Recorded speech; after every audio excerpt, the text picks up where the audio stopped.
So in this video, I'm going to share everything that you need to know about the stock market, how to start investing, some of the best practices, mistakes to avoid, and everything else that you need to know about the stock market. So this is a full, complete tutorial. I know it might not be exciting. I'm not jumping around on the screen and changing frames every 3 seconds. This is really, I want you to treat this like you're taking a class. And so I recommend taking out a pen, taking out a piece of paper, and I think over the next hour or two, you're going to learn so much about investing, and hopefully you can take this information and use it for the rest of your life. So I want to applaud you for being here because I know there's a lot of other things you could be doing right now at the moment, but my goal here is to really help you get started investing in the markets. So here is an overview of everything that we're going to be talking about in today's video. Feel free to skip around if you'd like to, but we're going to try to talk about all these different things here. First of all, going over what is a stock, starting with the very much the basics, and then going more in depth, sharing some of the best investing apps you can potentially use, the different types of accounts to set up,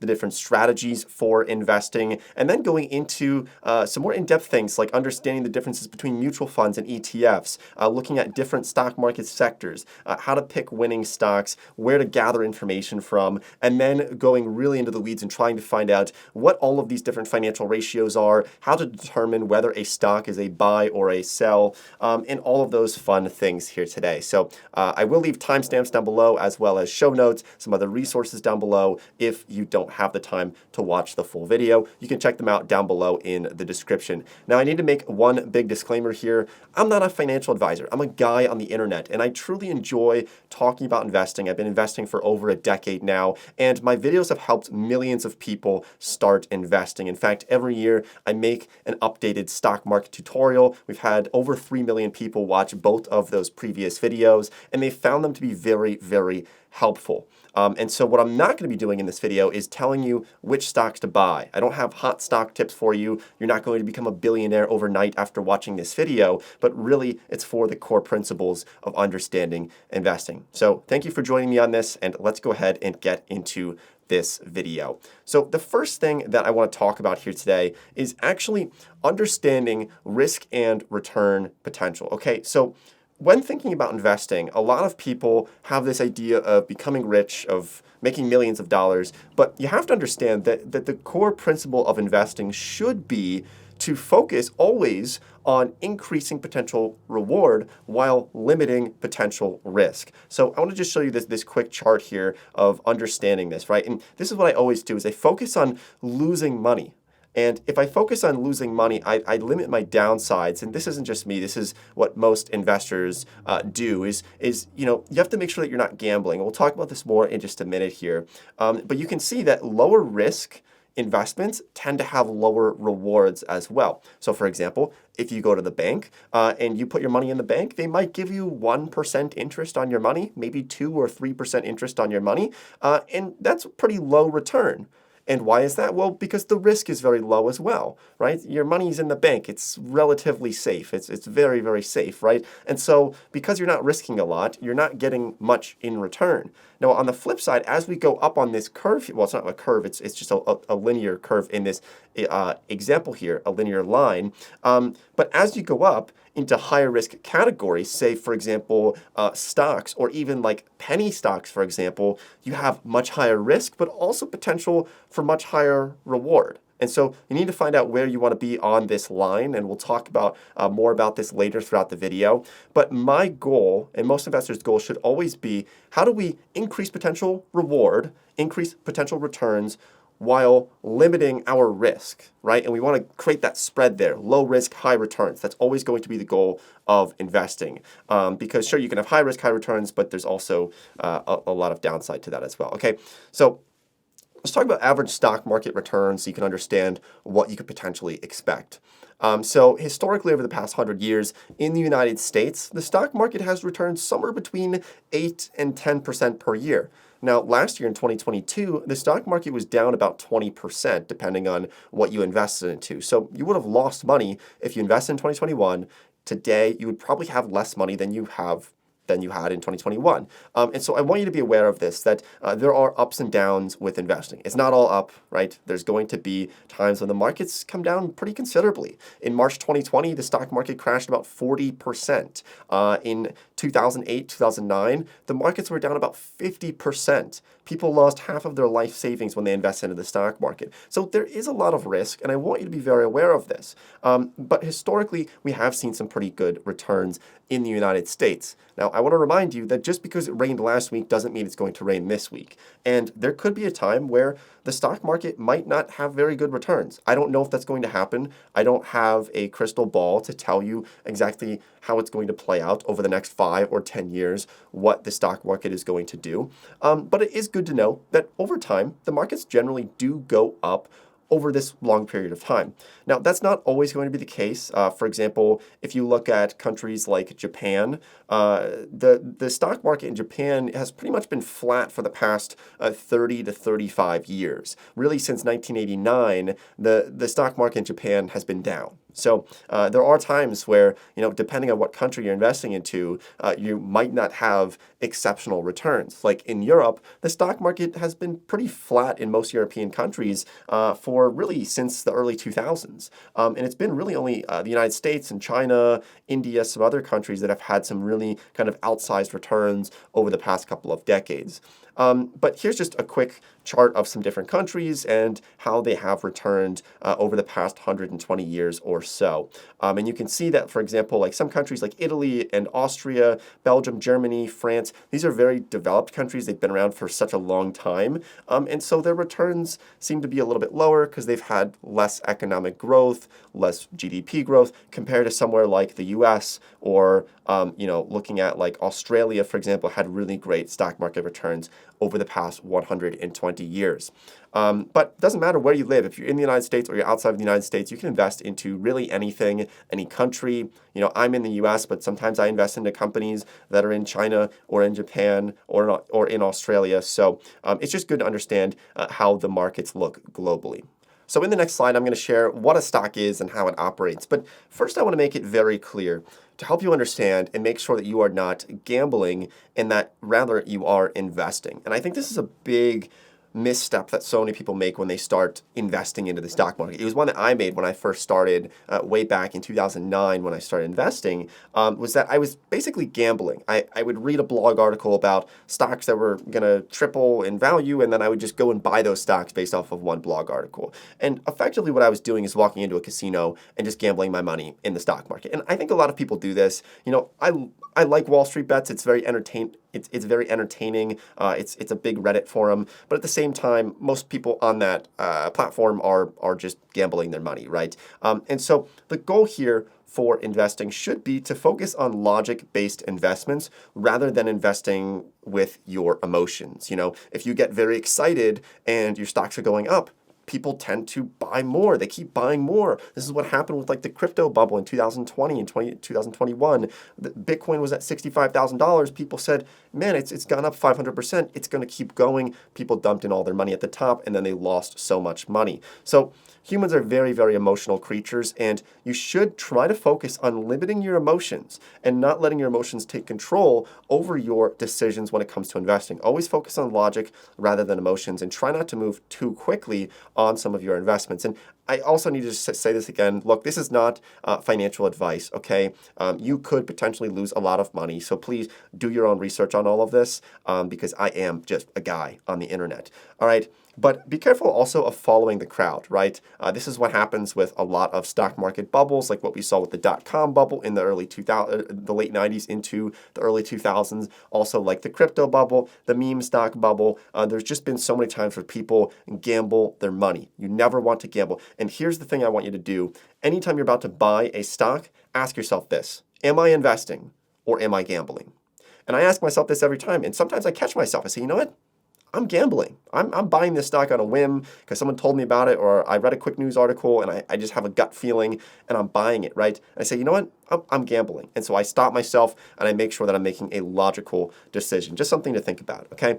So let's talk about what a stock is. A stock, it can feel pretty confusing, but when you understand this basic concept, it's actually relatively simple. It's basically just a piece of a company that you own, right? So I'll give you the formal definition here, but stocks represent ownership in a publicly traded company. So when you buy a company stock, you become a part owner of that company. So if a company has 100 shares and you buy one of them, you now own 1% of that company. It's true. Like if you buy one share of Apple, you are a partial owner of Apple, right? If you buy one share of Coca-Cola, you own part of that company. It's a really amazing thing, and it's such an empowering feeling. This is why I love investing and why hopefully you will get into investing as well, because you can actually own parts of these companies that you use every day, right? And so these stocks are bought and sold on some of the major stock exchanges like the New York Stock Exchange. There's other ones all around the world as well, but the New York Stock Exchange is certainly the biggest. I'm sure you've heard about it. If you've been to New York,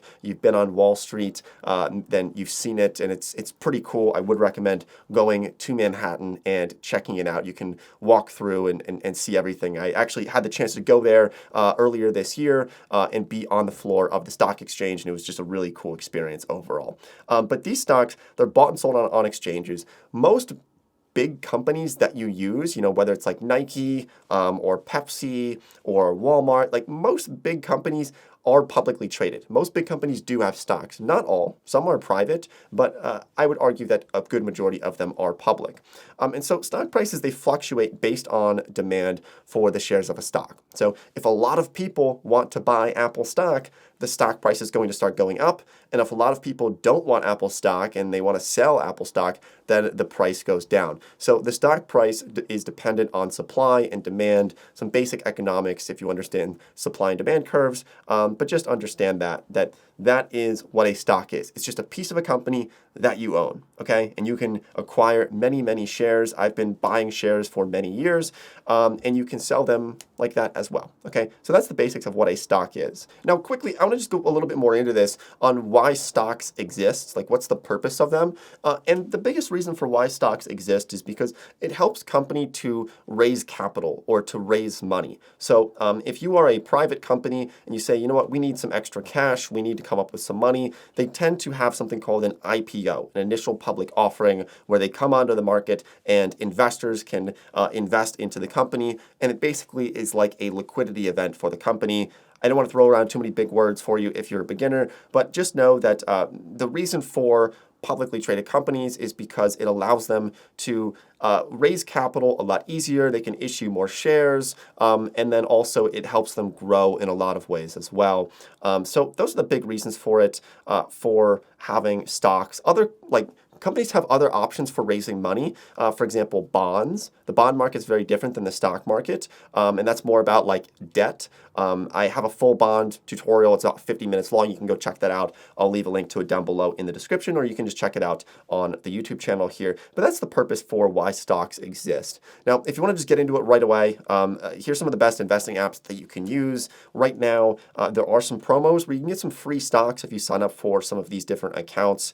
So I personally think that Moomoo is the best option for people in the United States for starting investing. And I will talk about people outside of the US in just a minute here. But if you were looking to open up a brokerage account, start investing, start buying a couple of stocks here and there, then I think Moomoo is one of the best bets. There's also a company called Webull that's very similar. I'll leave a link to both of them down below in the description. And then if you're looking for a retirement account, maybe you want to set up like a Roth IRA or a traditional IRA, then you can do that through something like M1 Finance, which I think is also a pretty cool platform, and they are based in Chicago. So right now, Moomoo is giving away up to 15 free stocks if you sign up using the link down below in the description. You can also use this QR code right here if you're watching this on your computer. You have your phone available. You can just scan this QR code and download the app and get started investing on something like Moomoo. Up to 15 free stocks. I don't know how long the offer is going to last, depending on when you're watching this video.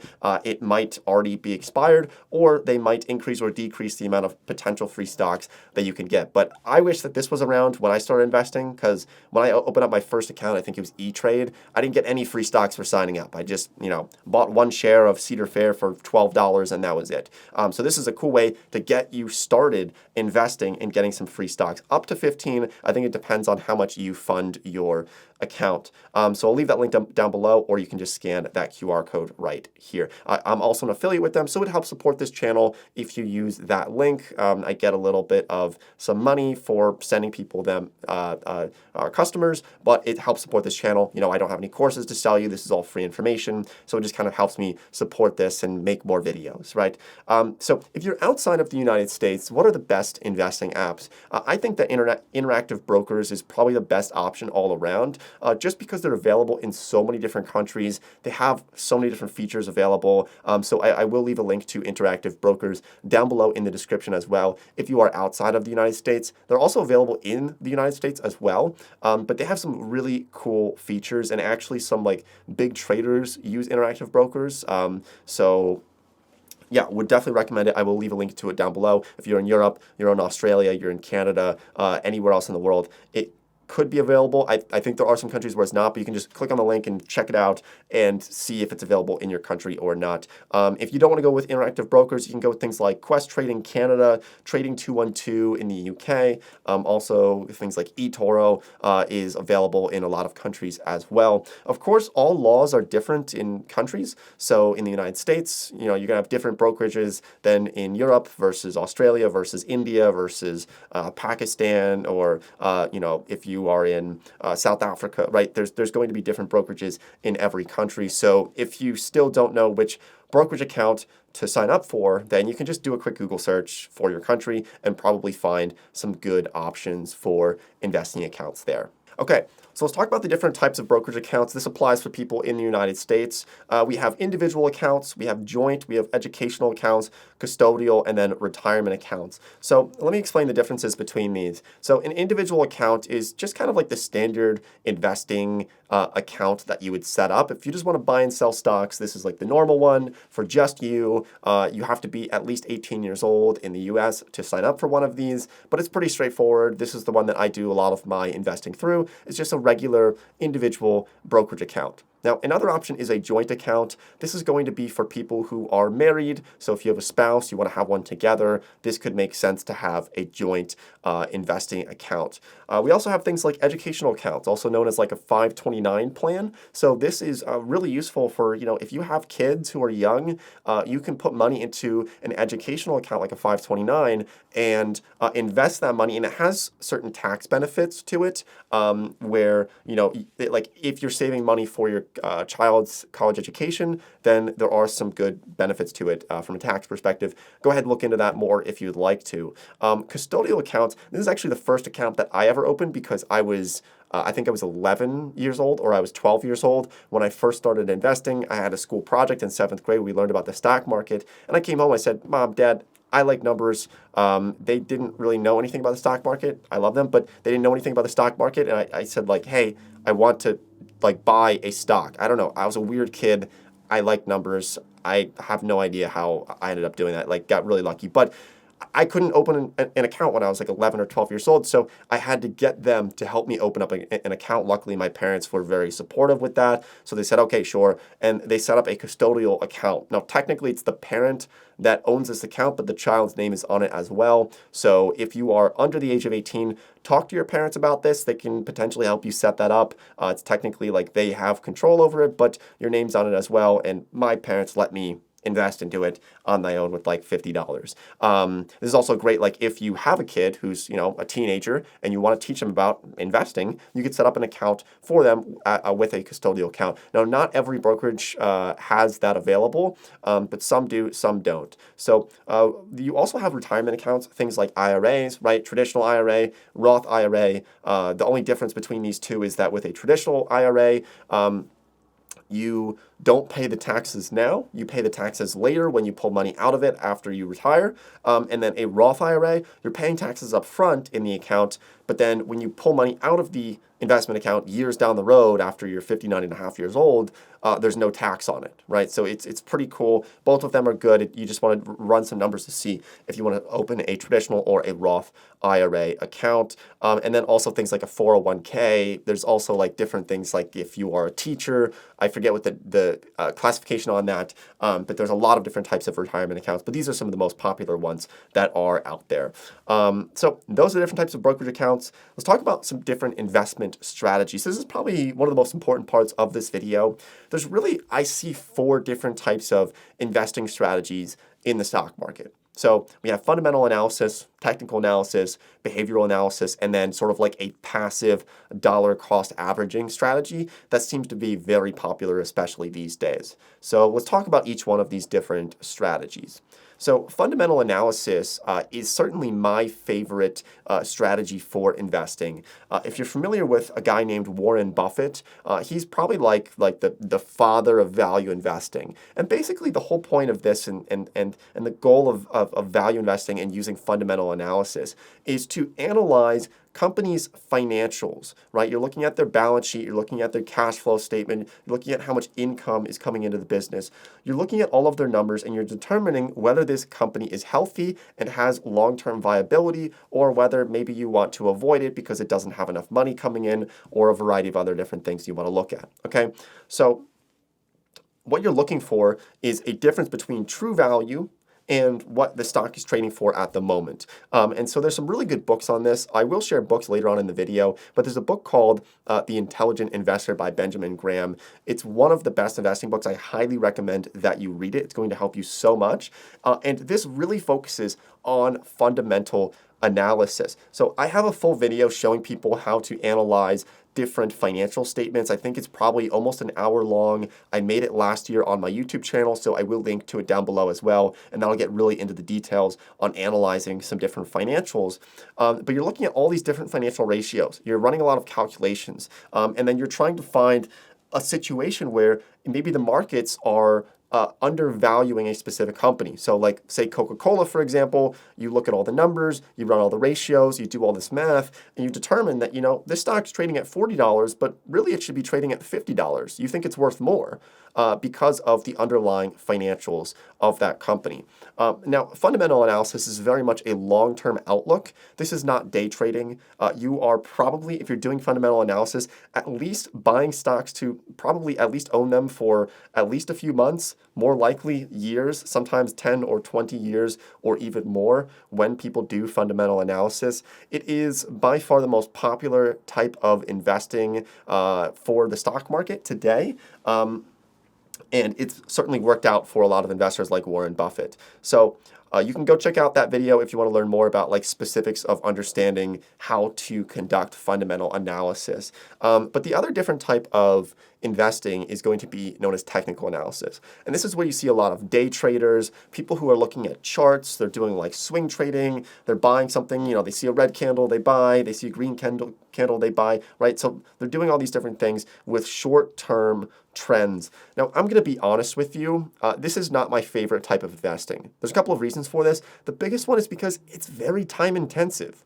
Having to sit at your computer and trade stocks all day long, it's almost like a job in itself. I've done it in the past, and I've made some money, I've lost some money on it. But having to sit and do this all day from market open to market close is just, it's not my favorite thing to do. I also think that a lot of people who try to do heavy technical analysis and try to do something like day trading, a lot of people end up losing money. I have a couple of friends who make money by day trading, but it's pretty rare. I would say like the majority, at least, and I'm guessing on this number, but at least 80% of people lose money when they're doing something like day trading. But nonetheless, technical analysis can be helpful for finding times to enter a position. So what I like to do is I like to combine fundamental analysis with technical analysis when I buy stocks. So I will look at the overall charts. I'll look at how the stock price is looking and the setup on it over the past couple of days or over the past couple of years. It'll help me find a better entry point into my position. But then once I buy it, I end up holding it for more than just like a couple of hours. I'm usually holding it for at least a couple of months or sometimes a few years as well. So the whole point of like technical analysis, it's really dependent on supply and demand of shares in the short run. So yeah. It's not my favorite. There's a really good book actually. It's just Technical Analysis for Dummies. I don't think I have it here with me right now. But it's a great book just to get you started with it and understanding some of the basic setups on technicals. I think I might make a full tutorial on technical analysis and understanding like day trading and other things along those lines. But like I said, it's not my favorite type of investing, and I really wouldn't recommend it. Also, be careful with things like technical analysis when you're watching YouTube videos, because a lot of people in this category on YouTube are a little bit, I don't know how to say it nicely, a little bit scammy. They're going to sell you a lot of courses, tell you that you can get rich by doing this. So just be careful. Like, a lot of those courses are just complete garbage and are a waste of time. So that's just my personal opinion on it, but I wouldn't spend too much time trying to do something like day trading.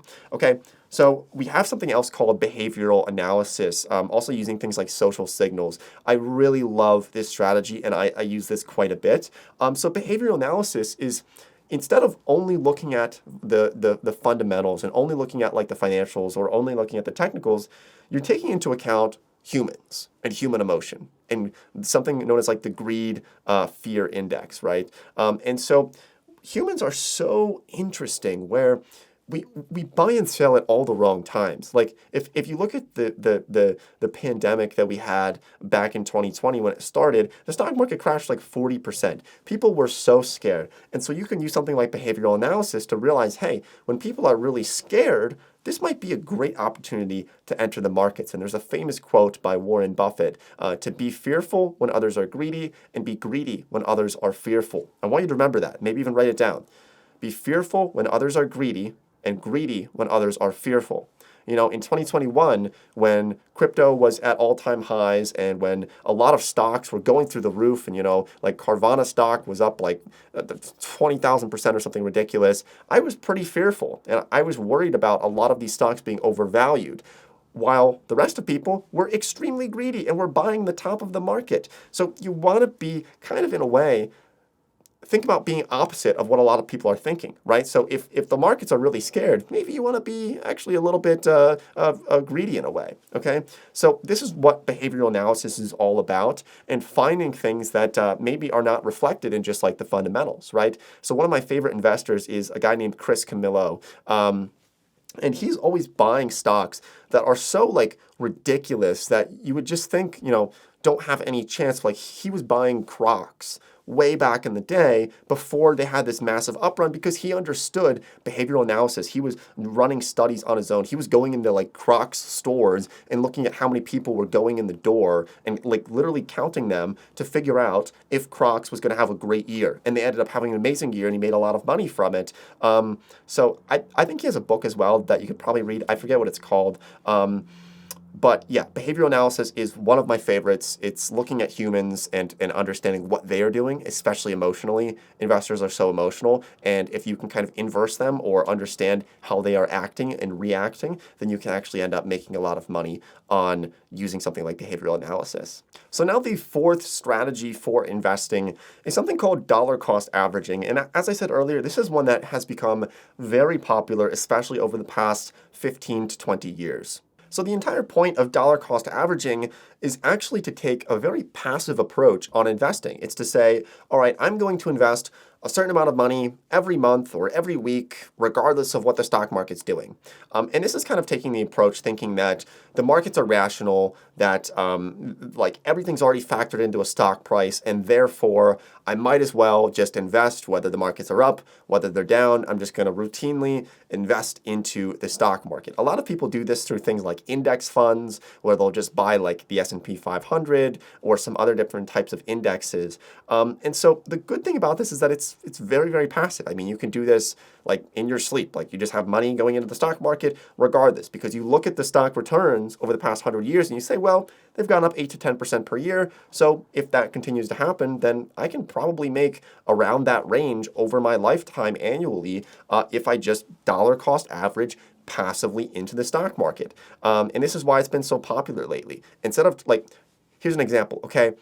I actively trade. I actively invest into the stock market every year. I'm always buying and selling different stocks. And some years, I will spend so much time. I mean, it's almost like a full-time job. I'll be investing 20 or 30 hours a week. And then at the end of the years, I look at my return and I'm like, okay, well, you know, I like gained 25% and the S&P 500, the overall stock market, gained 26%. I underperformed the stock market and I spent all that time, right, when I could have been doing something else. So this is something serious. I mean, look, there's years when you have good years and bad years. Like in 2022, my portfolio was up something like almost 100%. I tracked it. I was tweeting about it. You can go check it out if you'd like to. When the stock market was down like 20%, I was up almost 100%.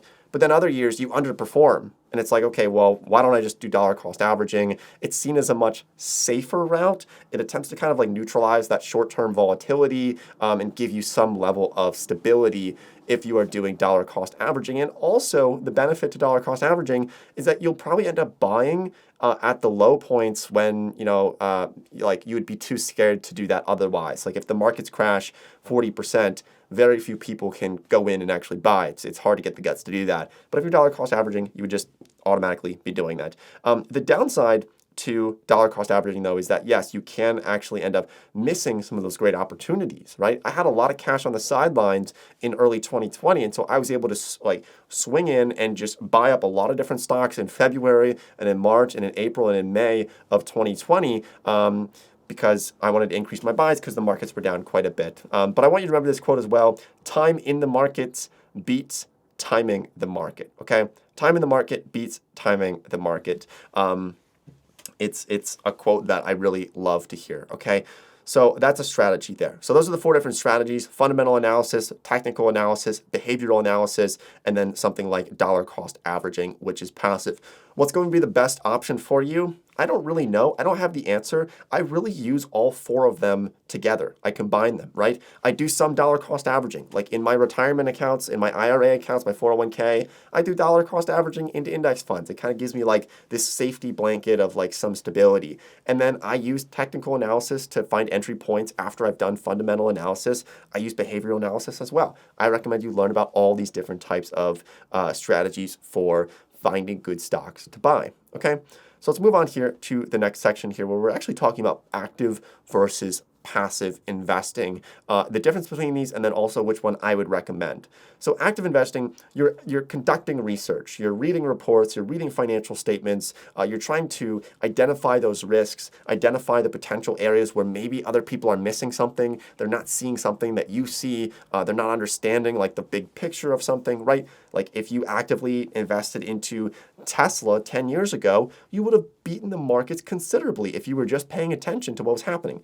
I certainly wasn't. I didn't invest into Tesla 10 years ago, but the people who did made millions of dollars because they were looking at a place where other people were not looking, where other people thought it was overvalued, but they were true believers in Tesla and Elon Musk and the vision, right? And so they made a lot of money and they ended up beating the markets. That's always going to be your goal, is you want to try to beat the benchmark, which is the S&P 500, which is an index fund. I'll explain what that is in just a minute, okay?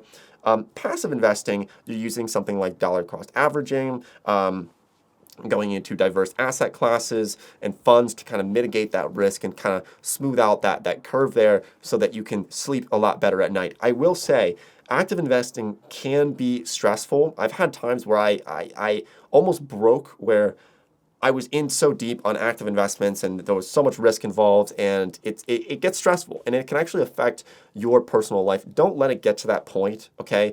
Be careful. Make sure that you don't invest anything more than what you cannot afford to lose if you're actively investing and trading. And if you want that like ability to sleep well at night and just like passively invest, then that might be a great option for you as well. There's no right option. I mean, active investing, a lot of people lose money. Some people beat the markets. It's tough, but it is possible. Okay, so I want to share these 5 different indexes with you. These are the biggest ones in the United States. So we have the Dow Jones Industrial Average.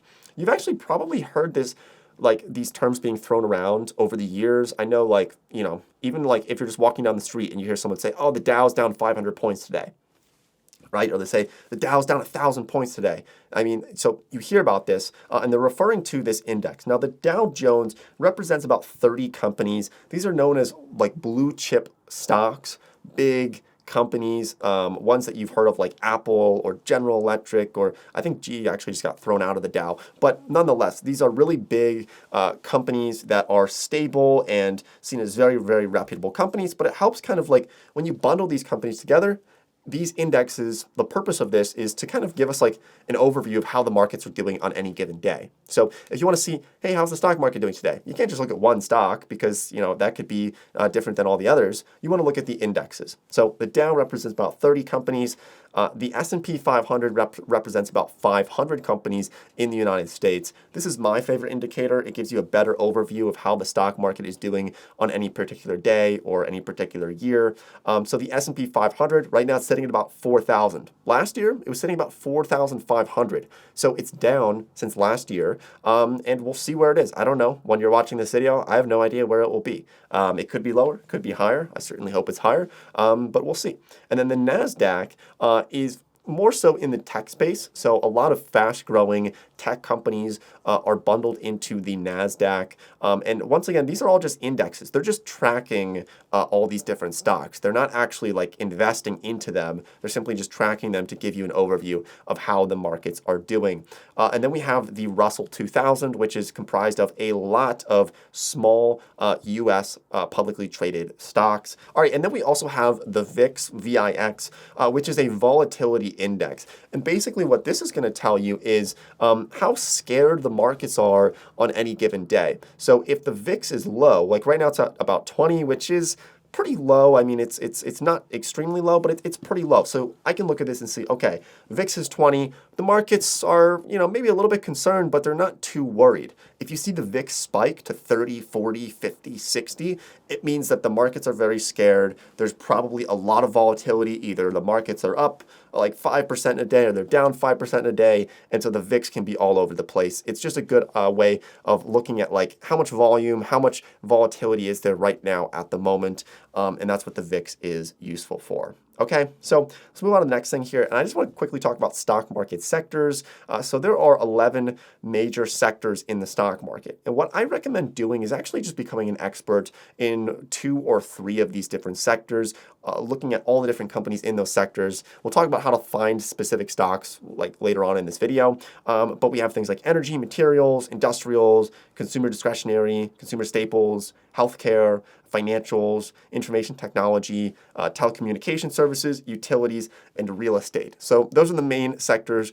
Most stocks are going to be bundled into at least one of these different sectors. Now, if you're wondering which sector performs the best, well, it's totally dependent on the year. For example, over the past decade or so, the technology sector has really been one of the best, fastest growing sectors. But then recently in 2021, 2022, we actually saw a big shift where energy was, I think, the best performing sector in 2022. But energy underperformed for like the past decade, right? And then all of a sudden they had this great couple of years, right? So understand the different sectors and find ones that you really kind of gravitate towards. Like for me personally, I love investing into the energy sector. I love understanding materials and industrials. Maybe I'm just a boring person, but I can go really in depth on like the steel industry or the helium shortage or all these different random things about industrials and materials. Maybe for you, you might be very focused on real estate or financial companies or healthcare companies. I suggest finding one niche that you're kind of already skilled in. Like if you are a nurse or a doctor, maybe you understand the healthcare industry better than other people. I certainly don't have a good understanding of it. So I kind of just avoid it altogether, and I don't really invest into those areas that I don't understand fully. All right, so mutual funds versus ETFs versus index funds. What's the difference between these? It can be easy to kind of confuse these, and you'll also see people using these terms interchangeably, but they are different. So a mutual fund and an ETF, the difference between these two is that an ETF, it stands for exchange traded fund. So mutual funds have been around for about 100 years or more, and they are updated at the end of every day. A lot of mutual funds are actively traded, so they're like baskets of stocks that are actively managed, so most mutual funds are actively managed. And so they're like a basket of stocks that a manager is putting together, and they're saying, okay, I'm going to buy all these different stocks, and you can invest into that mutual fund. A lot of these you'll see through something like Vanguard or Fidelity or Schwab. They offer a lot of different mutual funds. The minimum investment for mutual funds is usually a bit higher. For a lot of them, starts around like $1,000 to $3,000 for a minimum investment into mutual funds. Now, an ETF, an exchange traded fund, is actually pretty new. I mean, you really didn't see a lot of them until sometime in the 1990s, and then they've been more and more and more recently. And the difference between the ETF and the mutual fund is that an ETF tends to be more of a passive tracker of the markets. So you can buy like an ETF of the S&P 500, and it tracks the S&P 500 index. Or you can buy a Dow Jones ETF that tracks the Dow Jones, and it's relatively passively managed, so the fees tend to be really low on it. All right, and then an index fund could either be an ETF or a mutual fund, and it's just one that tracks the overall market. So there's a lot of cases where an ETF is an index fund, right? You'll see that a lot. So hopefully that cleared it up for you. What's the best one? What's better, mutual funds or ETFs? This is really up to you. There's not a huge difference. I end up investing into ETFs because they are very tradable and they're updated real time throughout the day, whereas mutual funds are only updated at the end of every trading day. So a lot of people prefer ETFs these days. I certainly prefer them, but it's hard to go wrong with like either one of them. Just be careful on the fees. Mutual funds and ETFs have something called an expense ratio. Take a look at this. This is the annual amount that you're paying for someone to put this fund together, to manage this fund, right? So I'll just throw up a screenshot here of like some very popular ETFs, and you can see the expense ratio for each one of these different ETFs. And so like if you have one that is at 1%, that's really high. That means 1% of the money that you invest into that every year is going to be taken out in expenses, right? For managing the total amount of money that you have in that every single year. So you want to be careful. I tend to only invest into any type of fund that has an expense ratio lower than 0.75%, and even then that's pretty high. If you want to get something like an index fund that tracks the S&P 500, you could go with something like VU or SPY. Both of these have very low expense ratios where the fee is very, very minimal. So yeah, there's hundreds of different ETFs and index funds, maybe even thousands of them that you can invest into, and they track all kinds of different things. All right, so this is probably the part you've been waiting for. How do you pick winning stocks? How do you find them? So my best advice for this is to focus on what you know. And especially if you're just getting started, you're a beginner investor, then I want you to really focus on the area that you already have a deep understanding of. And you might be thinking, okay, well, I don't know anything. Maybe I feel like I don't know any space. But I can almost guarantee you that you do. If you're a trucker, you probably understand the transportation industry better than 90% of other Americans, right? If you're a nurse, you probably understand the healthcare industry better than most other people. If you work at Walmart, you probably understand retail better than most other people, right? So look around at what job you have now, and I want you to think about the things that you're very passionate about, the things that you could sit at the dinner table and just start ranting about to your family or your friends, things that you talk about all the time, right? You play a lot of video games, maybe you understand the entertainment industry and the gaming industry better than other people. I certainly don't know anything about video games, so I don't invest into them, right? So focus on what you know. This is how you're going to get that upper edge over other people, all right? And just be careful. Like I'm very careful to not get into an industry that I don't have any understanding of. This is why I mostly invest into companies in the U.S. because I understand the U.S. I've lived here my entire life, and I'm not investing a lot into like say some other country like Sweden because I don't understand Swedish laws as well as I understand U.S. laws, and so I kind of have that upper edge of understanding the United States, right? The other thing I want you to do is block outside voices, any type of hype, any hot stock tips. This is going to be the downfall for most people. And it was for me. I've made this mistake so many times, right? Outside voices, for example, reading blog articles about the best stocks to buy. Bad move, all right? Watching YouTube videos from people saying 5 stocks to buy this month. Be very careful, right? Be super careful because anytime people are talking about stocks, telling you to buy, like if you're watching Jim Cramer on CNBC and he's telling you to buy this stock, buy that stock, right?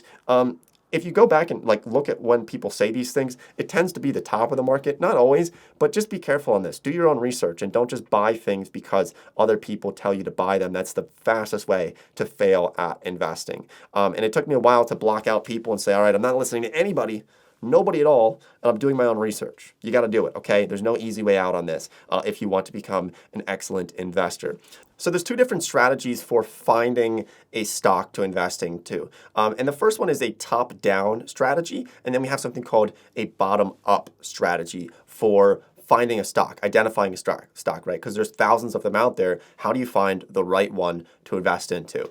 And so both of these strategies can work. It just depends on what you're looking for. Now, the top-down strategy is when you start with the big picture, right? You start with the macro. You start with the overall, the world, right? Like, where's the world heading in 10, 20, 30 years? Is it in a positive direction? Is the world going to collapse, right?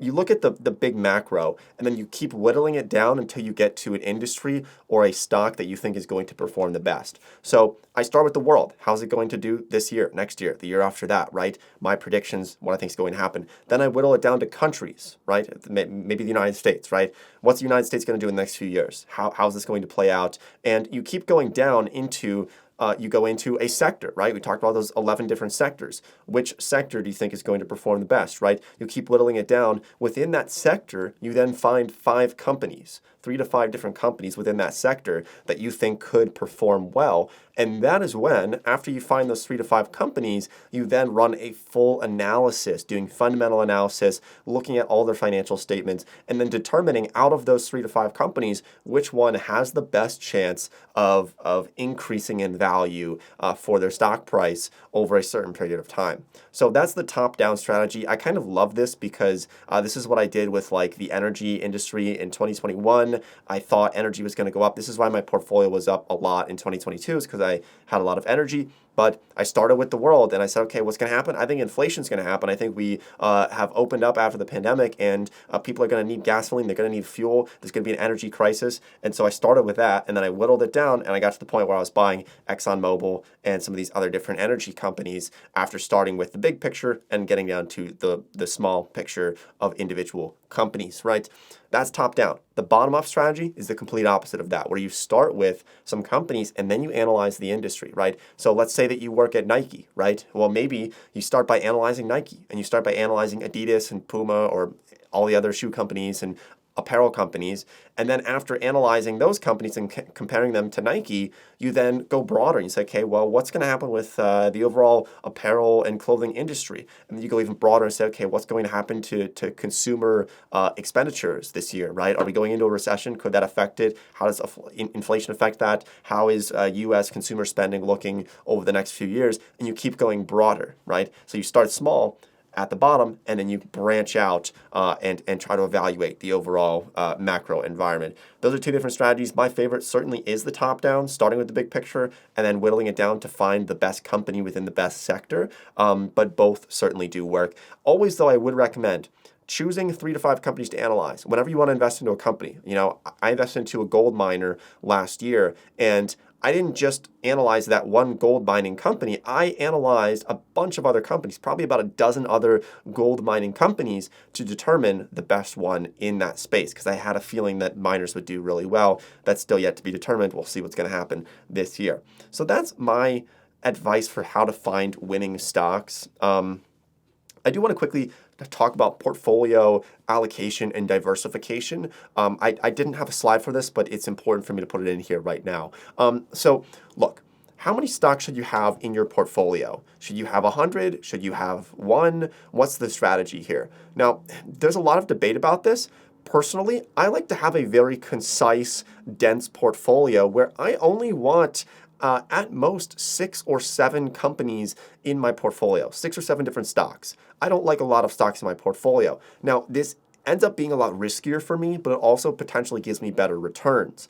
The reason why I like to have a dense portfolio is because if I have too many stocks, if I have 30 stocks, and I've seen people do this a lot, if I have 30 stocks in my investing account, how in the world am I going to keep track of each one of those companies? If you're actively investing into stocks, you need to be on top of these companies, and you need to be aware of every time that they're reporting earnings. You need to be listening on the call. You need to be reading their financial statements every time there's news coming out, staying updated to make sure that you still want to hold this stock and that it's still going in the right direction.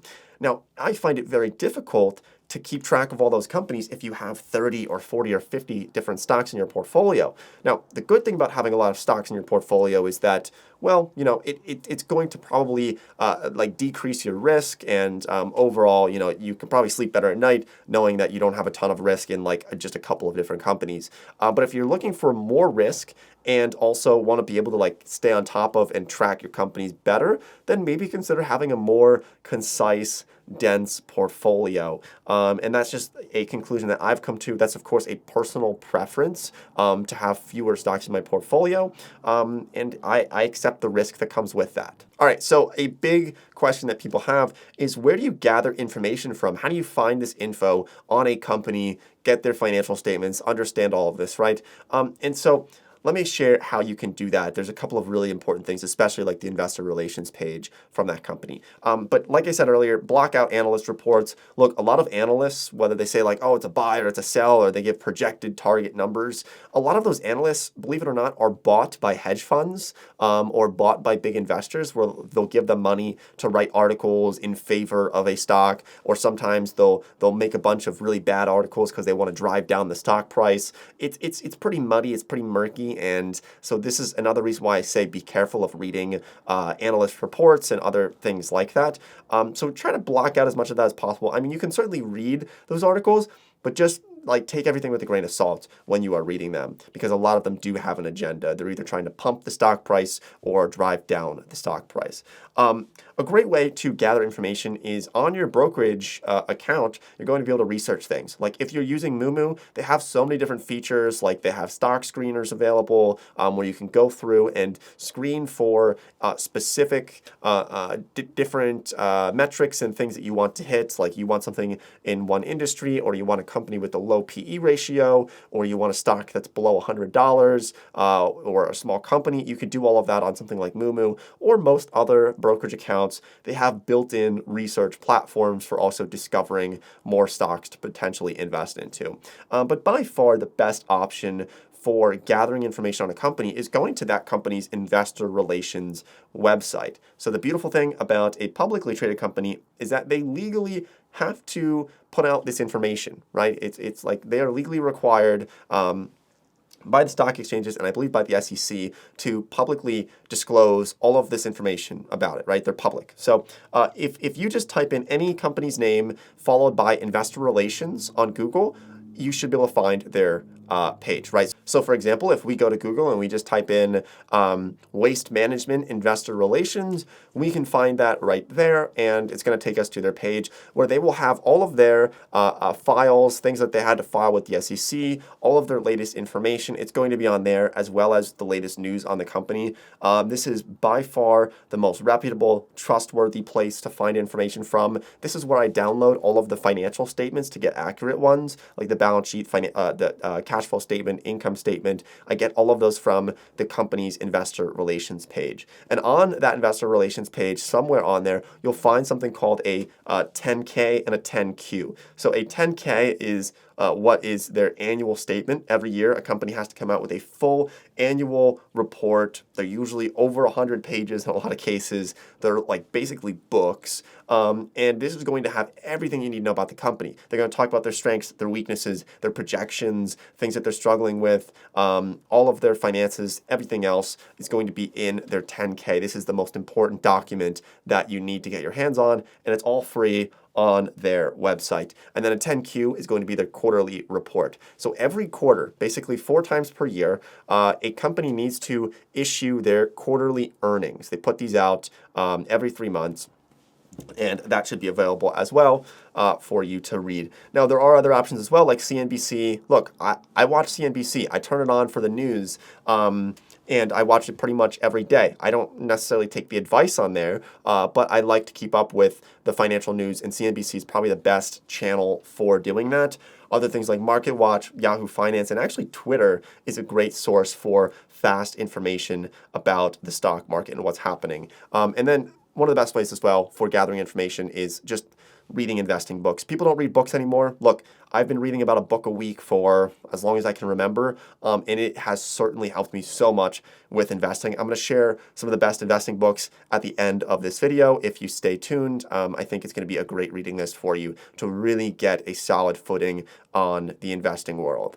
All right, so financial statements. I know I've been referencing them a lot. Let's talk about them very quickly. We have a balance sheet, we have an income statement, and we have a cash flow statement. These are the big three that you want to be aware of, all right? So I'm not going to go in depth on each one of these here today because I think this video is already going to be excessively long, but lucky for you, I do have a video where I talked about each one of these things last year in a video. I'll leave a link to it down below, talking about how to analyze a stock, and you'll learn about balance sheets, income statements, and cash flow statements in that video. But if you've taken accounting classes in the past, you're going to be in a really good position. And if you haven't, I would recommend reading some books about accounting, basic accounting principles, credits and debits, assets and liabilities. It's going to help you a lot to understand that.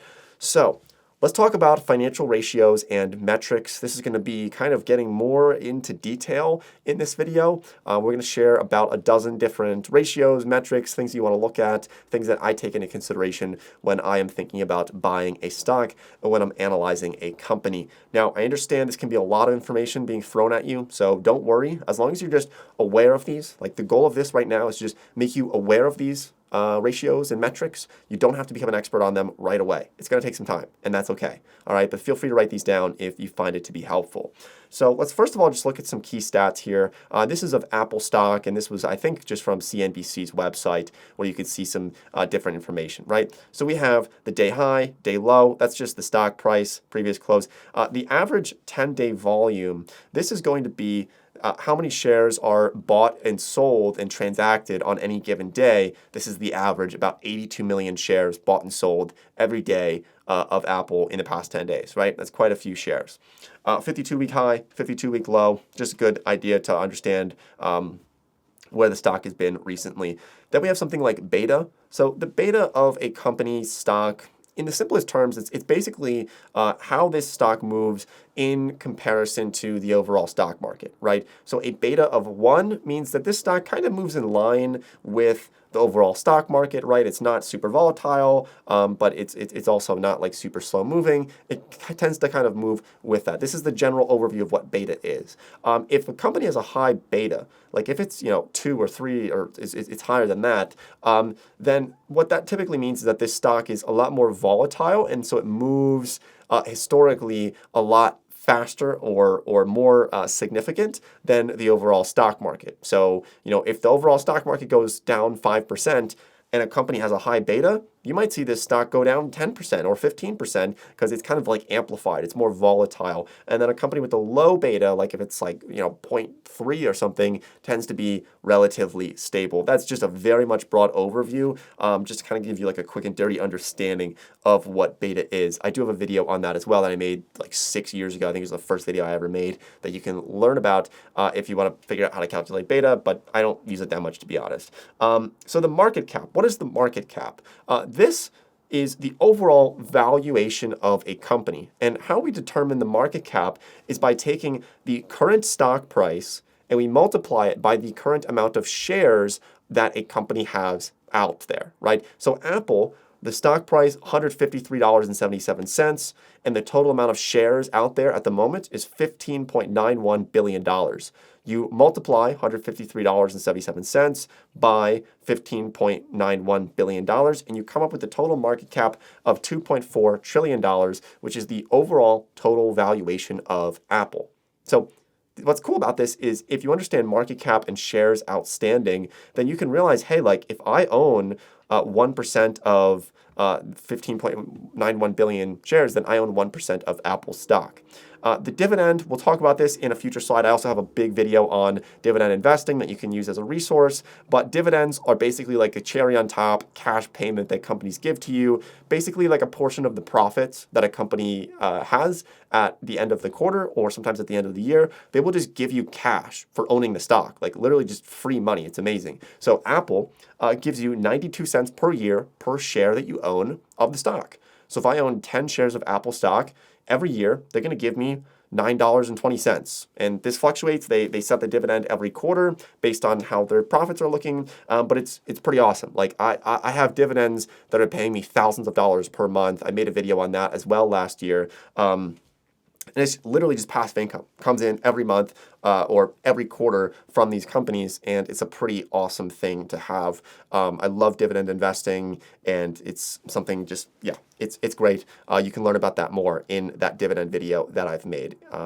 So the dividend yield is just the percentage that you would be getting based on the stock price, right? So 0.61% of the stock price is what you'd be getting in dividend payments. The dividend yield fluctuates every day based on the stock price.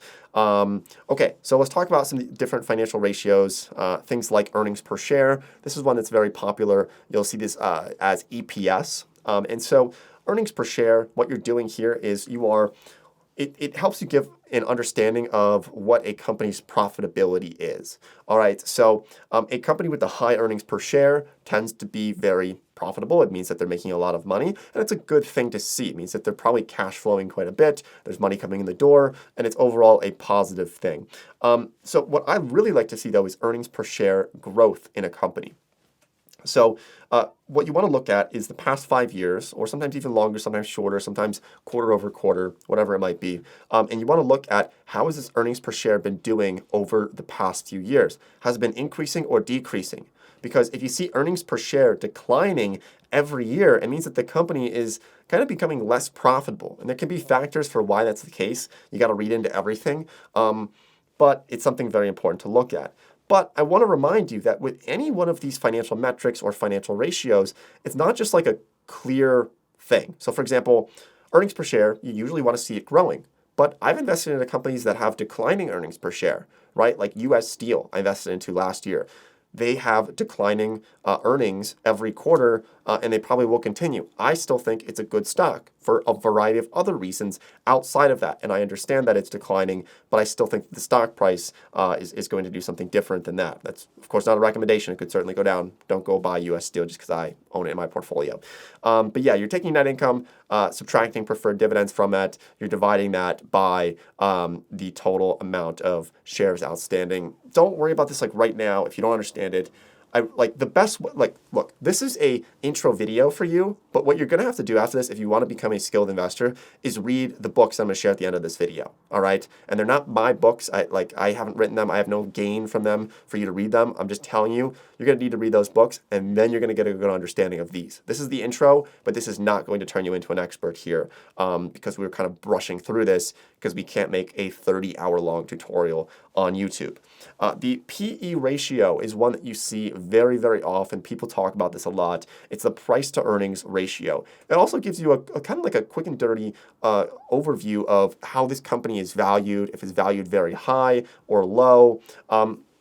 So what we're doing here is we're taking the share price, we're dividing it by earnings per share. So a high PE tends to mean that there's a lot of growth anticipated for this company, or they're just not earning very much money, but their stock price is pretty high in comparison to how much money they're actually making. So I will compare like Tesla stock and Tesla PE ratio to something like Toyota in the next slide. But a low PE usually means that there's not much growth anticipated. So going back to like US Steel, for example, the PE ratio on that was like extremely low. It's like 1 or 2 versus the average in the stock market tends to be somewhere between 15 and 25 historically has been a PE ratio that's been about average. Lately, the stock market overall has been having a pretty high PE ratio, which kind of shows you that the markets are a bit overvalued, maybe even still at the moment. But yeah, you will learn about PE ratio as you go through on your investing journey. You'll see this a lot. But remember, like I said, that you can't just look at one metric or one ratio and determine whether a stock is a buy or a sell.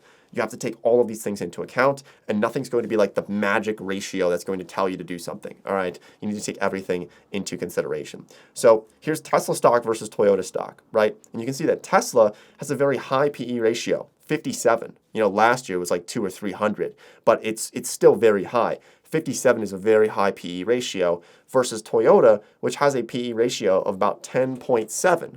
Now, why is Tesla PE ratio so high and why is Toyota so low? If you look at this, you would say, okay, well, maybe Tesla's overvalued and Toyota's undervalued. right? But that's not necessarily the case because guess what? Tesla is innovating. They're pushing for electric vehicles. They're doing all these things that are very much in the future. And then Toyota is still focused on making gas vehicles. So that is the reason why Tesla has a higher PE ratio than Toyota. They're expected to grow faster as a company, grow their revenue, grow their earnings a lot faster than Toyota is. So you can't really make a decision here. Like, is Toyota a better buy just because it has a lower PE ratio? Maybe not. There's other factors going into it. So you have to really, really think about all of those. But the PE ratio is helpful for getting a quick understanding of how a company's valued just from the get-go. So something actually a little bit more in depth is the price earnings to growth ratio, the PEG ratio. It's going to give you a little bit more information than just the standard PE. So what we're doing in here is we're actually adding in expected earnings growth into the calculation as well. So here's the formula for that. It's just price divided by earnings per share divided by earnings per share growth. You can write this down if you'd like. You can also use financial calculators. There's a lot of them on the internet that are free that you can plug this info in. But I like to target PEG ratios below 1. It tends to be my kind of area that I like. But once again, if you're investing into a tech company, it's going to be higher, right? It's just going to be higher. There's a lot of growth factored in. And if you were looking at these ratios for Tesla 10 years ago, you would say, no way I'm buying Tesla. It's overvalued, right? So let's move on to the next ratio. And this is more of a liquidity ratio. And so this is known as the quick ratio. You also see something called the current ratio. They're kind of similar, but basically what we're doing here is this is going to give us an idea of the company's ability to pay its liabilities and basically overall how much money can they come up with in a short period of time.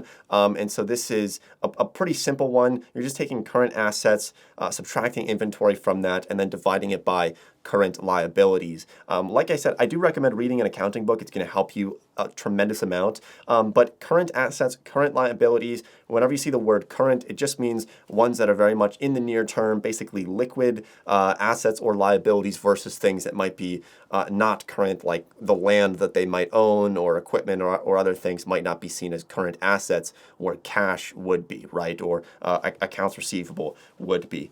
So a higher ratio tends to mean that they have better liquidity. A lower ratio means that they might have some difficulty paying some debts in the future, which can be a concern, right? So return on equity, you're just taking your net income and you're dividing it by the average shareholder's equity. This is a way to determine how profitable a company has been and how good the company's executives and board members have been at getting returns for the company, right? Because it's not just all about the stock price. There's other factors that are involved, like, for example, how many shares outstanding, if the company's doing share buybacks, for example, right? That could affect things like return on equity. And this is going to be just a basic, a measure of profitability in regards to this stockholder equity. And this is really helpful for when you are comparing companies to each other. It's looking at return on equity. And overall, return on equity, you want to see this positive. Like you want to see the higher return on equity, the better for the most part, but there's going to be cases where, maybe it's not good, they're taking on excessive debt, or profits could be inconsistent where they have massive return on equity this year and then next year they have some pretty bad losses, right? There's a lot of weird things people can do with accounting and with bookkeeping that can make financial statements look a little bit misleading. So you do want to be careful with that. So return on assets, kind of similar to return on equity. It's going to indicate profitability, though, in relation to the total assets. So for this, you're just taking net income and dividing it by total assets to determine the return on assets. You'll also see people just kind of using abbreviations for this, ROA, right? But what we're doing here also is we're considering a company's debt as well. And this really does differ greatly depending on what industry you're looking at, right? If you're looking at industrials or energy, it's going to be different than consumer defensive, or it's going to be different than the food industry or healthcare or financials, right? So every industry is going to have different numbers for this. The debt to equity ratio, look, this is just total liabilities divided by shareholders' equity. This is going to help you understand how levered up a company is. And this is one that's pretty important because if a company has a lot of debt, it can be pretty concerning, right? If they have a very high debt to equity ratio, it means that they're taking on a lot of debt. But at the same time, it doesn't mean that a lower one is always going to be better, because companies like should use some debt sometimes if they want to fund a new project, right? Like, let's say that a company wants to build new headquarters, and the headquarters are going to cost them $1 billion. Should they just take $1 billion cash right now and build that? No, maybe they want to get a loan on that. They want to borrow some money, take on some debt for that project. And I think that's totally okay. So a lower ratio, it tends to be less risk, but also that can mean that sometimes companies, like if they're not taking on any debt, that's actually a red flag to me, because I think they should take on some debt in order to continue growth and fund new projects, especially when interest rates are low, like they have been in the past 10 years or so. They're a lot higher now, so it changed a lot of things. But debt's not always bad. Just make sure that the debt to equity ratio is not too high. And in terms of what is too high for a debt to equity ratio, I mean, it's really dependent, once again, on the industry, on the cash flow that's coming in the company, and then also on the growth rate of that company. If they're growing their revenue very quickly, things can change very fast. But yes, so free cash flow, this is probably, I would say, one of the top 3 things that I look at is how much cash is this company producing and bringing in every year. Because sometimes you'll see companies that are profitable, but then when you actually look at the cash that's coming in, it's not, right? And it's all like accounts receivables or IOUs and all these other things. But you want to see how much money is actually coming into the business on an annual basis. So free cash flow is the remaining cash generated after accounting for cash outflows. So the cash is coming in, the cash is going out, how much is left over, that's going to be our free cash flow. And so this is what's going to be really important, because this is how you can do things like issue dividends, right? Pay your interest, pay your debts, and fund new projects. And so this is going to be just one of the most important things that I look for. I love companies that have a high level of free cash flow or are about to become cash flow positive, because at the end of the day, this is what's going to determine if a company can live another year or if a company's going to go bankrupt, right? There are companies where, they have a lot of debt, but they have so much free cash flow that they're digging themselves out of that hole. That's like U.S. Steel, for example. Last year, they were pumping billions of dollars in profit, and so they're able to pay down like so much of their debt, and they had so much cash coming in, and that was the reason why I bought that company. So price to book ratio, this is a great one. I use this all the time. Basically, what you're doing here is if you add up all of the company's assets, the net assets of the company, that's going to be the book value of a company. All right, so you're looking at like their inventory, you're looking at the cash the company has, the land that they own, everything else. You add all that up, that's going to be the book value of the company, all the assets that they have. So the price to book ratio, you're just taking the stock price per share and you're dividing it by the book value per share of what it's actually worth of the things that you have. So what's cool about this is that sometimes you can find companies where the book value might be, $1 billion, but the stock value is only $500 million. So you can look at this and say, well, like literally, if we just sold all the assets from this company, we could make $500 million. And this is what corporate raiders did back in the day. If you watch this movie called Wall Street, that's like what the Gordon Gekko guy did, where he would like buy companies that had a high book value but a low stock value, and then he would chop them up, sell them for parts. People would lose their jobs. It was pretty, not good. But the guy made a lot of money. It was a fictional story, but there's actually a lot of people, corporate raiders, who did that, like Carl Icahn, over the past couple of decades. So yeah, price to book ratio is a really good one to look at. If you see something with a high book value and a low stock price, it tends to be a pretty good stock. Now, that's not always the case. There's always going to be reasons for everything, right? The markets are pretty rational. Let's talk quickly about dividends. So dividends, as I mentioned earlier, it's just a direct cash payment to the shareholders. If a company has leftover money at the end of the year, they might decide to start issuing dividends. Basically, it's just a percent of the profits that the company has. So when a company makes money, what do they do with the cash, right? Well, they can either keep that cash and they can reinvest it back into new projects. Like that's what Tesla does, right? They don't pay a dividend. Not every company pays a dividend. Other companies will say, okay, well, with this money that we've made, we can do something like a stock buyback program. That's a really popular one that we've seen. And then the third option for what to do with money that a company makes is to issue a dividend. And so usually you'll see companies that have been around for a long time issuing dividends. Companies like Apple issues a small dividend. Other ones like Coca-Cola issues a larger dividend because they kind of look at the money that they're making and say, okay, well, we should probably give some of this back to our shareholders. We don't know what else to do with it. It's better to just give it back to the shareholders instead of reinvesting it back into the business because it's already a pretty stable company that's kind of at its maturity phase, at its maturity level. Now, dividends, there's good and bad parts about this.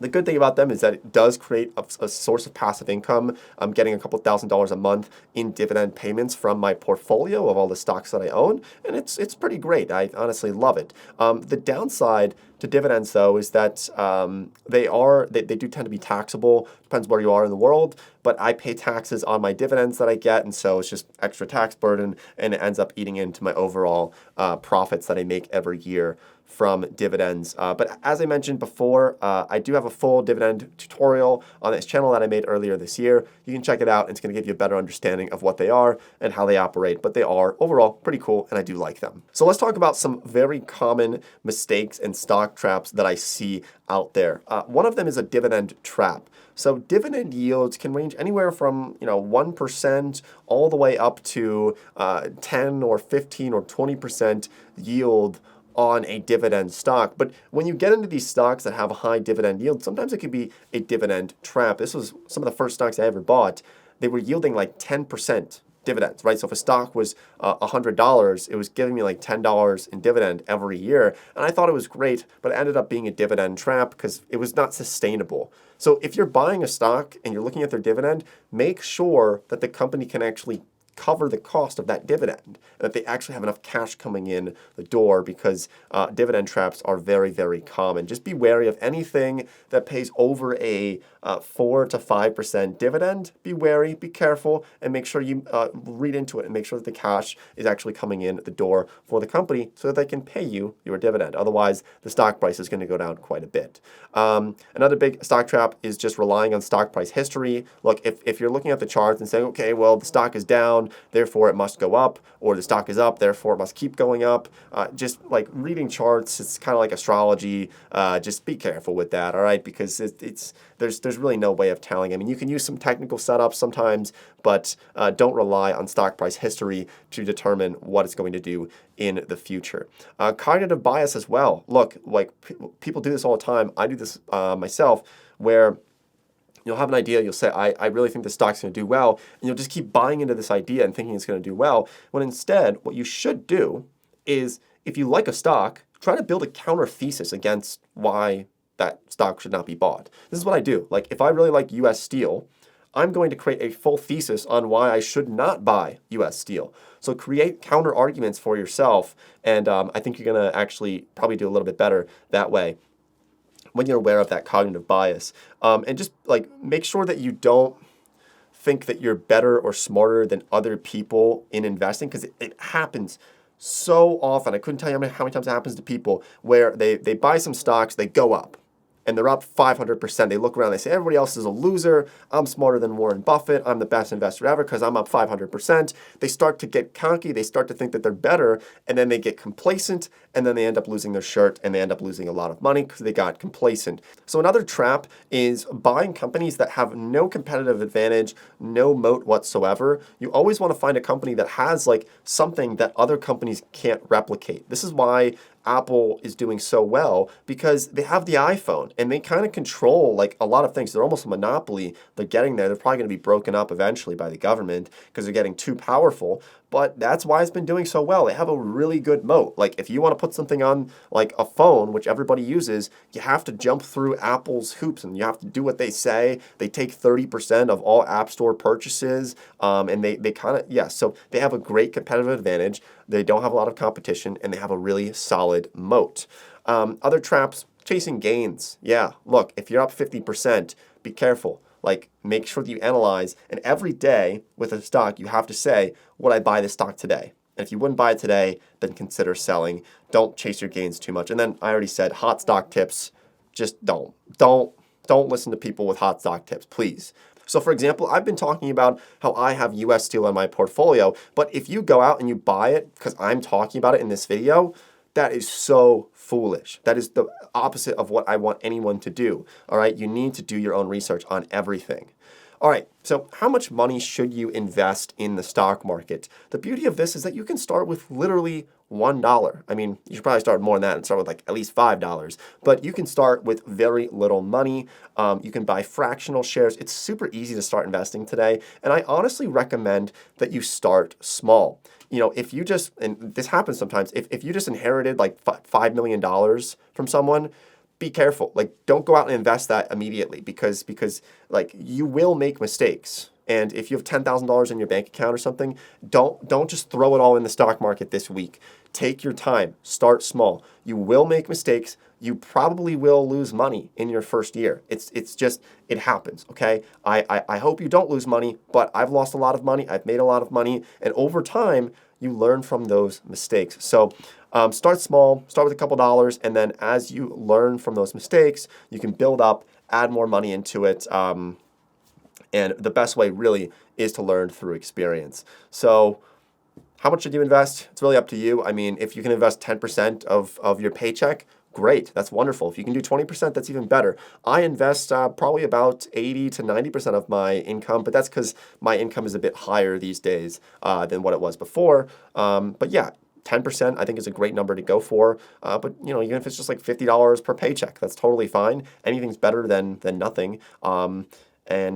So it's really up to you on how much you want to invest. And one of my favorite things to do is play around with compound interest calculators. And you can say like, all right, if I put in $1,000 per month for the next 40 years and it's gaining about 8% per year, how much money would I have at the end of that 40-year period? And you can look at the numbers, and it's really cool to see how this works. Of course, no returns are guaranteed, but if you were able to get 8% returns, I mean, wow, it really does compound very, very fast. So that's the beauty of investing. Bull market versus bear market, just some quick terminology.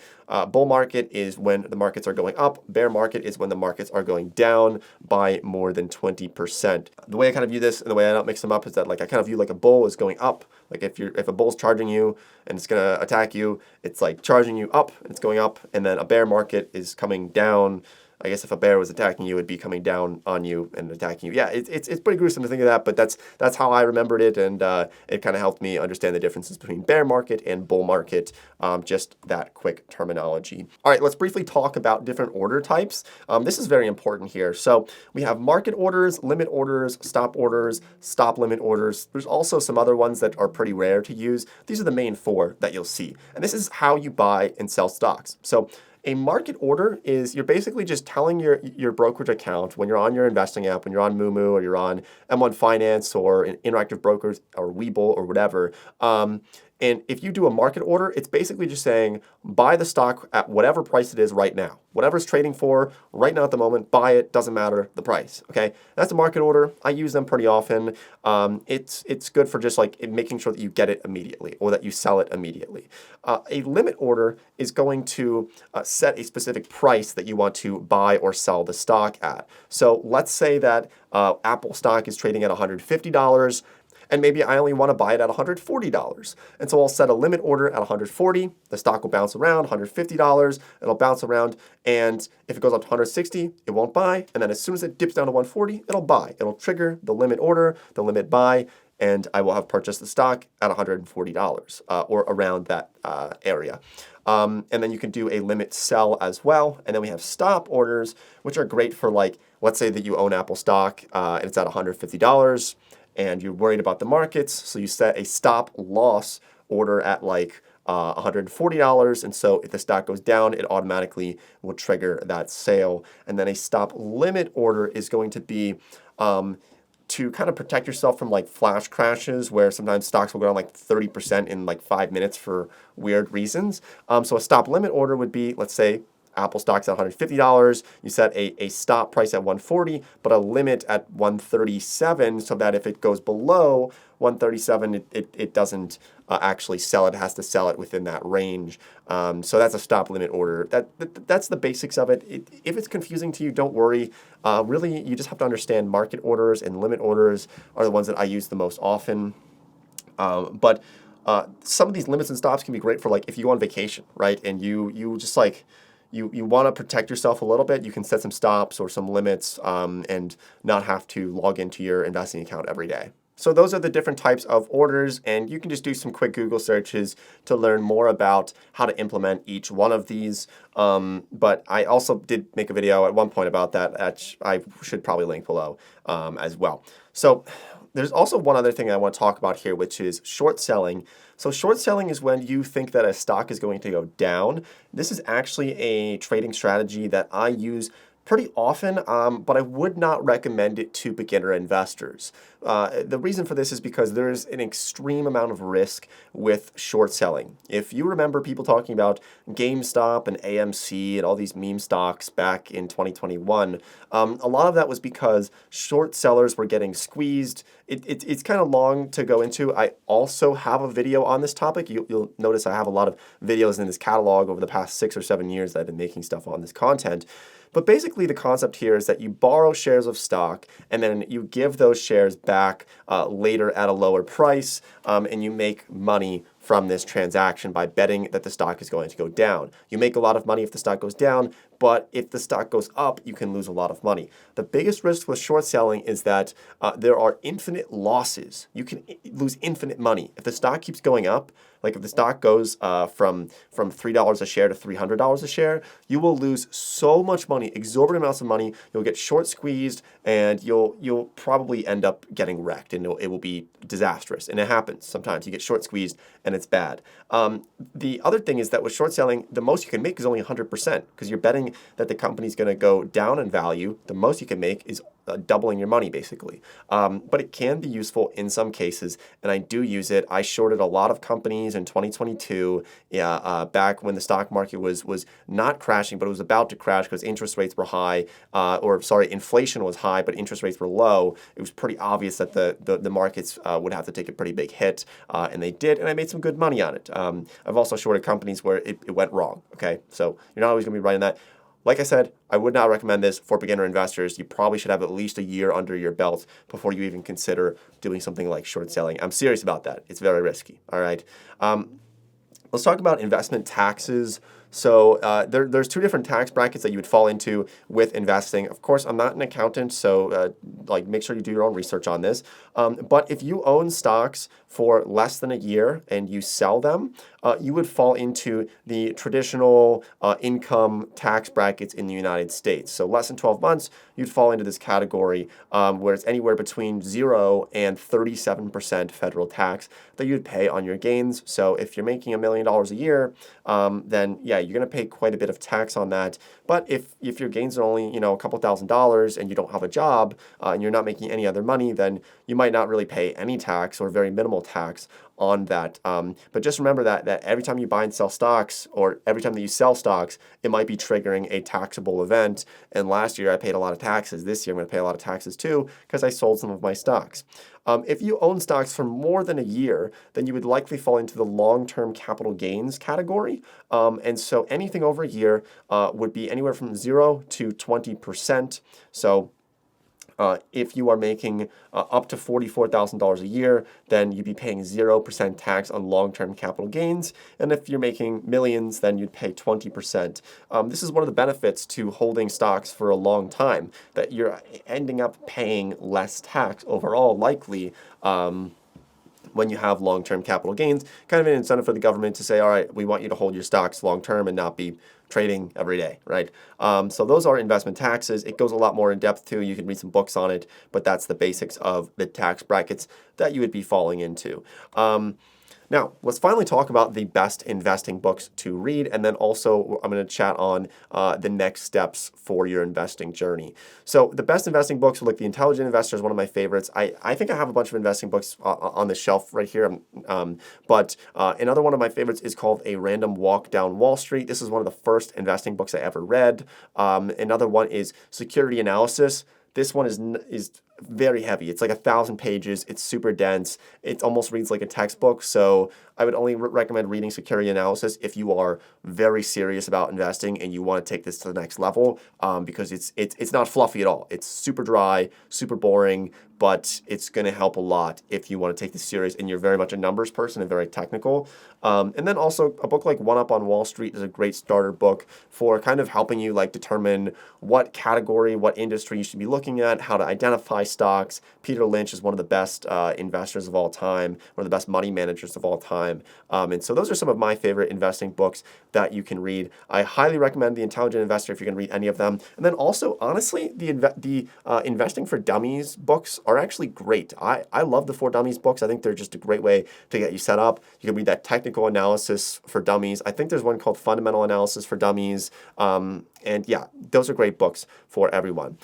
All right, so let's talk about the next steps for your investing journey. I tried to lay out as much as I could in this intro tutorial on the stock market, but of course there's so much more information that you will likely need to really become an expert investor. And so I hope that you found this video to be valuable. I'm going to link to a lot of other videos down below in the description, and you can check out on my channel. If you subscribe to it, you'll keep up to date with more investing videos in the future. And don't forget to get your free stocks on Moomoo or on Webull. I'll leave that link down below if you want to sign up for that investment account. Get some of those free stocks, get started investing into the markets. And I really wish everyone the best of luck. You know, it's going to be a journey, but the sooner you start, probably the better off you'll be long term. You're going to have fluctuations. You're going to lose some money. You're going to make some money.